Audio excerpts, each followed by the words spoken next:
তিন শ্রেণীর ব্যক্তির বিরুদ্ধে আল্লাহ বলেন আমি নিজেই কিয়ামতের দিন মামলা দায়ের করব। I will be against them in the day of judgment. Three categories of people I will be against them in the day of judgment. তিন শ্রেণীর লোক কিয়ামতের দিন তারা ছাড় পাবে না। আল্লাহ বলেন আমি নিজেই তাদের বিরুদ্ধে মামলা দায়ের করব। এর মধ্যে এক শ্রেণীর লোক হচ্ছে রাজুলুন ইস্তাআজারা জিরান ফাস্তাউফা মিনহু ওয়া লাম ইউতি আজরা। একজন শ্রমিক ভাড়া করে তার কাছ থেকে কাজ নিয়েছে কিন্তু তার পারিশ্রমিক আদায় করে নাই। এরকম আছে না নাই? দাপট দেখায় ইউনিভার্সিটির ক্যান্টিনগুলোতে। ইউনিভার্সিটির ক্যান্টিনে যে খায় মাগার বিল দেয় না, এরকম ডাকাইত আছে না নাই? চায়ের দোকানে চা খায় আগে পরে দিমু, বিল দেয় না, আছে না নাই? দোকানে যে পণ্য কিনে বিল দেয় না, পরে দিমু, আছে না নাই? কিয়ামতের দিন আল্লাহ তোরে মাস্তানি ছুটাবে, চিল্লা এখন ঠিক কিনা? আনা খাসমুহুম, আমি নিজেই তাদের বিরুদ্ধে মামলা দায়ের করব। কথাটা কার?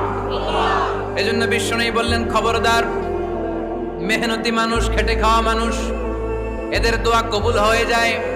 আতুল আজিরা আজরাহু ক্বাবলা আন ইয়াজিফা আরাকুহু। খবরদার, বিশ্বনবী বললেন শ্রমিকের ঘাম শুকিয়ে যাওয়ার আগে তাদের পারিশ্রমিক মিটিয়ে দাও।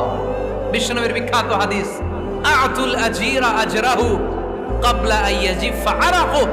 শ্রমিকের ঘাম মাটিতে লাগার আগে, শুকিয়ে যাওয়ার আগে